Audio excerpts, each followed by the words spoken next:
चर्चा हमारी चल रही है छह डाला के संबंध में।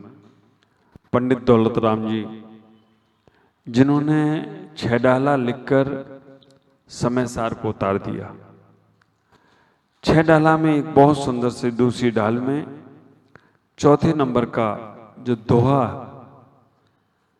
पंडित दौलत राम जी कह रहे हैं और वो हम सबकी व्यथा को कह रहे हैं। आप विचार करके रखना, हमारी मिथ्या धारणाओं को कह रहे हैं, हमारी मिथ्या मानसिकताओं को बताने का प्रयास कर रहे हैं।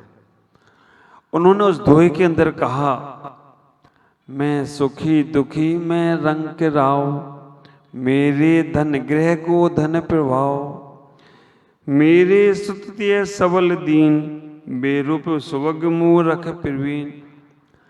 तो वो ये कहने का प्रयास कर रहे हैं कि हम ये जो संसार में धारणाएं हमने बना रखी हैं कि मैं सुखी हूं, मैं दुखी हूं, मैं गरीब हूं, मैं अमीर हूं, मेरे बेटे हैं, मेरी पत्नी है, मेरे पति हैं, मेरे बच्चे हैं, जो धारणा हमने बना रखी है कि मैं सुंदर हूं, मैं कुरूप हूं, मैं छोटा हूं, मैं बड़ा हूं, जब तक ये धारणा तुम्हारी टूटेगी नहीं तब तक तुम सम्मित को प्राप्त नहीं हो सकते। हमारी मानसिकता ये हो गई है कि किसी ने कुछ हमको बोल दिया तो मैं सुखी हो जाता हूं और किसी ने कोई विपरीत बोल दिया तो मैं दुखी हो जाता हूं। हमने सुख और दुख को ऐसा समझ रखा है कि पूछो नहीं।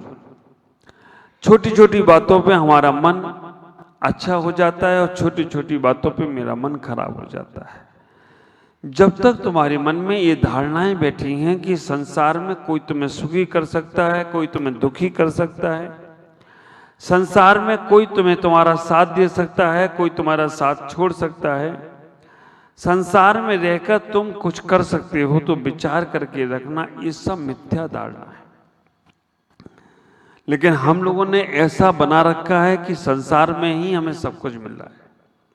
आप ख्याल करो, जब तक इन धारणाओं से हम बाहर नहीं निकलेंगे तब तक हम अपने आप को पा नहीं सकते। पांच इंद्रियां हैं कि हमारे पास हमारी कोई वस्तु है तो वो शाश्वत हमारी आत्मा है, उसके अलावा हमारे पास हमारी कोई वस्तु शाश्वत नहीं। जो हमारा साथ देती आई है, देती है और देती रहेगी, वो केवल मेरी आत्मा है और कोई भी वस्तु ना साथ दिया है, ना देती है और ना आगे देगी। हमारे पास पांच इंद्रियां हैं। आप विचार करना, पांच इंद्रियां हैं, स्पर्श रसना घ्राण चक्षु कर्ण, ये सभी जीवों के पास। पंचेंद्रिय संगी जीव है, इनके पास ये पांचों इंद्रियां हैं, स्पर्श रसना घ्राण चक्षु और कर्ण। स्पर्श का मतलब है पूरा शरीर, रसना का मतलब है जिह्वा, घ्राण का मतलब है नाक चक्षु, चक्षु का मतलब है आंख और कर्ण का मतलब है कान। इन पांचों इंद्रियों का तीन प्रकार से हम उपयोग करते हैं।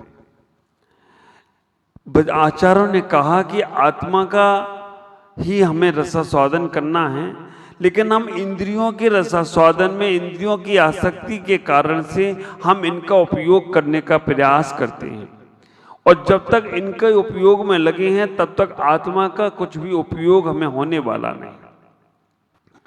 पांचों इंद्रियों को हम तीन प्रकार से प्रयोग में लाते हैं। पांचों इंद्रियों का तीन प्रकार से प्रयोग, पहला है अशुभ, दूसरा है शुभ, तीसरा है शुद्ध। अशुभ में हम उपयोग लाते हैं, शुभ में उपयोग लाते हैं, लेकिन शुद्ध में उपयोग नहीं ला पा रहे। पांचों इंद्रियों का उपयोग अशुभ में कैसे लाएंगे? आंखों से अच्छा अच्छा दिखना चाहिए, अच्छी अच्छी चीज देखने का प्रयास करो। जिनसे पाप का आश्रय हो रहा है उन चीजों में आंखें कैसे रम जाती हैं कि हमें समय पता नहीं चलता है। आप विचार करना, मोबाइल हाथ में आ जाए, टाइम नहीं है तुम्हारे पास, पर मोबाइल हाथ में आ जाए तो उसे देखने में इतने आसक्त हो जाते हो कि टाइम कहाँ चला जाता है पता नहीं चलता है।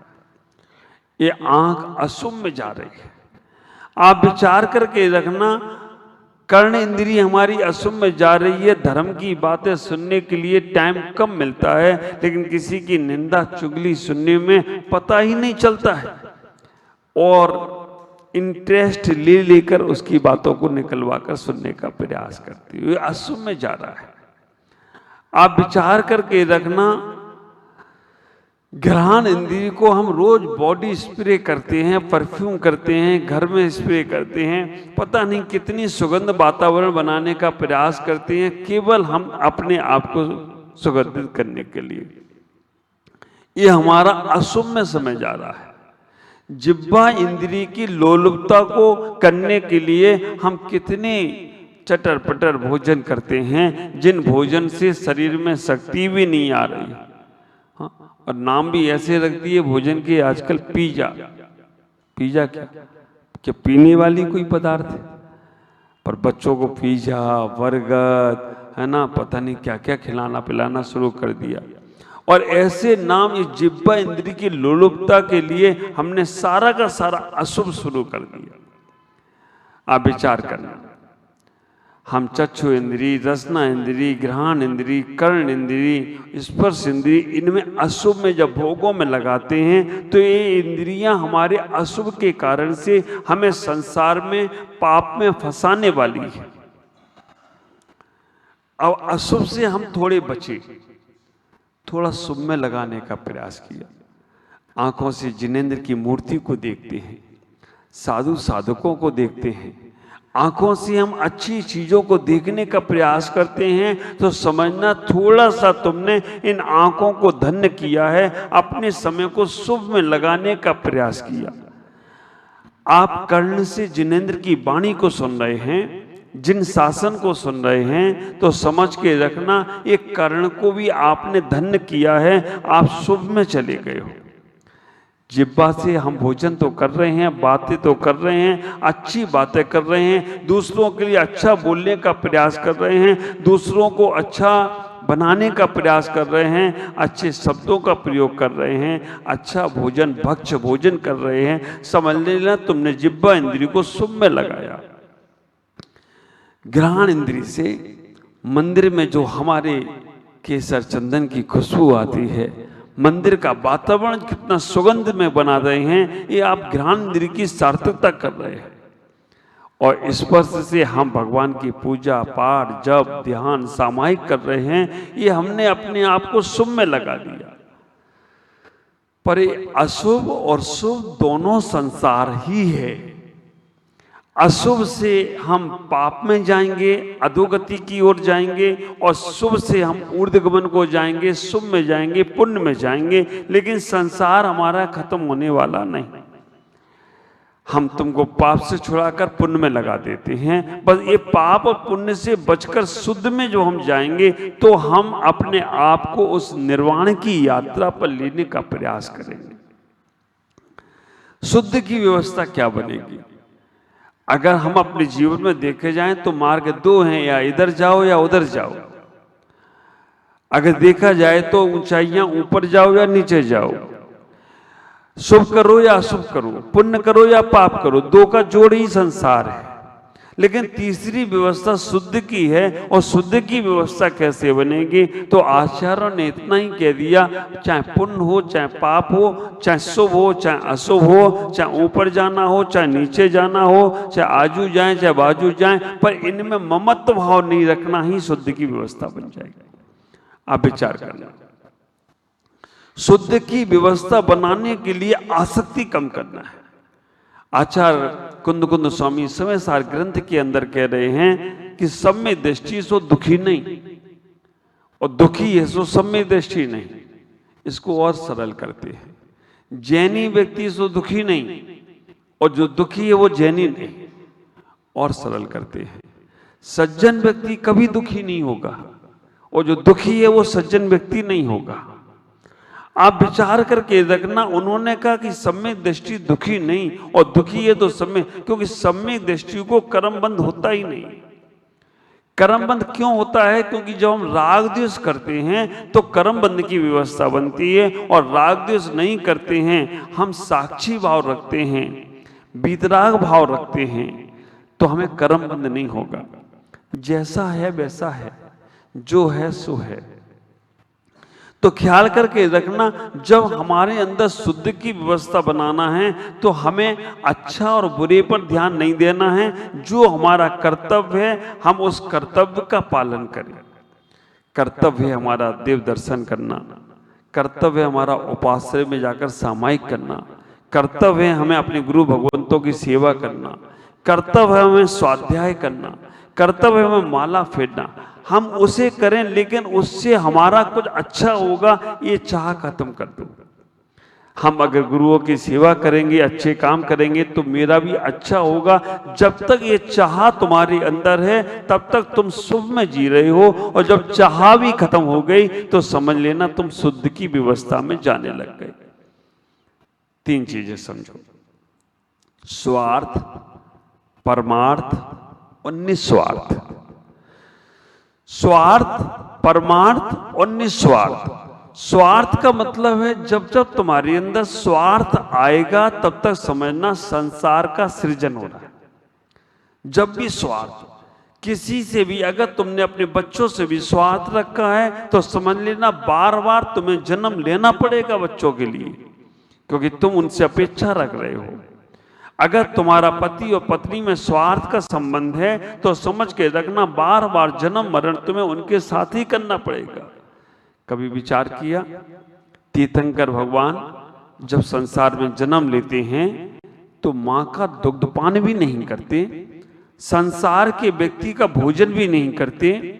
संसार में जब वो जन्म लेते हैं तो ऐसा दिगंबर आमनाय में कहते हैं कि वो मां का दुग्धपान नहीं करते, वो अंगूठे में ही जो अमृत देव भर जाते हैं उसको ही, अंगूठे को ही चूसते हैं, उससे ही वो अपने बचपन को यौवन तक ले जाते हैं। और जो भोजन भी करते हैं तो वो भोजन भी उनका स्वर्ग से आता है, संसारी जीवों का भोजन नहीं करते। हाँ, जब मुनि अवस्था होती है, मुनि अवस्था के बाद वो देवों का लाया हुआ भोजन नहीं कर सकते तो वो संसार के लोगों का जब गोचरी के लिए जाते हैं, आहारचर्या के लिए जाते हैं तो भोजन करते हैं। क्यों? उन्हें वो भी आवश्यकता नहीं है, क्योंकि उनके पास वज्र विषव नारद सेनन है, उन्हें कोई भोजन की आवश्यकता नहीं है। लेकिन वो अगर भोजन नहीं करेंगे, आहारचर्या गोचरी नहीं सिखाएंगे तो जो छद्मस्त साधक हैं उनका आहारचर्या कैसे होगी? इसलिए उन छद्मस्त साधकों के लिए वो भोजन आदि लेते हैं। तो तीर्थंकर क्यों माँ का दुग्धपान नहीं करते, संसारी लोगों का भोजन क्यों नहीं करते? उसका सीधा सा कारण है कि अगर हम माँ का दुग्धपान करेंगे तो दूध का कर्जा उतारने के लिए फिर जन्म लेना पड़ेगा, संसारिक लोगों का भोजन करेंगे तो फिर उनके लिए पुनः पुनः जन्म लेना पड़ेगा। इसीलिए उन्होंने वो काम ही बंद कर दिया। तो विचार करो, जीवन में ये मौका तुम्हारे पास भी है, स्वार्थ से बचने का प्रयास करो। अगर तुमने कभी किसी की मदद की, अगर तुमने कभी किसी के लिए अच्छा किया, उससे अपेक्षा कम कर दो, तुम्हें दोबारा संसार में आना नहीं पड़ेगा। अगर तुम स्वार्थ कर उससे अपेक्षा रखते हो तो वो अपेक्षा की अगर उपेक्षा करेगा तो बार बार तुम्हें दुख होना उठाना पड़ेगा और जन्म लेना पड़ेगा। नेकी कर दरिया में डाल, पर आजकल सब उल्टा हो रहा है। इतना ही विचार करना, अपने जीवन में जब किसी की सेवा का भाव आए तो समझ लेना इसने मेरी पहले कभी सेवा की थी, आज कर्जा उतारने का मौका आया है, हम कर लें, लेकिन इससे अब हमें अपेक्षा नहीं रखना है। और जब तुम्हारे ये भाव आएंगे तो वो स्वार्थ आपका खत्म होने लगेगा और आपका कर्म कट कर आपको निर्वाण की व्यवस्था बनेगी। स्वार्थ है संसार का। अगर मैं भी आपका साथ स्वार्थ रखती हैं कि मैंने आपको उपदेश दिया तो आप मेरी सेवा करें, तो हमारा भी संसार ही बढ़ेगा, हमारा संसार कम होने वाला नहीं है। हमने आपको आशीर्वाद दिया, आपने नमस्कार किया, ये भी हमारा ही पुण्य घट रहा है। आप विचार करना। तो सबसे पहले हमें ये धारणा बनाना है कि अगर परिवार के साथ हो, समाज के साथ हो, कोई तुम्हें सेवा का मौका मिल रहा है, उस सेवा के मौका को जरूर लीजिएगा, क्योंकि बिना काम किए लोहे के पुर्जों में भी जंग लग जाती है। अगर घर में, परिवार में, समाज में कोई व्यक्ति के पास कुछ योग्यता है और वो सोचता है कि मैं करूंगा तो मैं फंस जाऊंगा, मैं करूंगा तो वो व्यक्ति जंग वाला हो जाता, उसका इज्जत खत्म हो जाती है।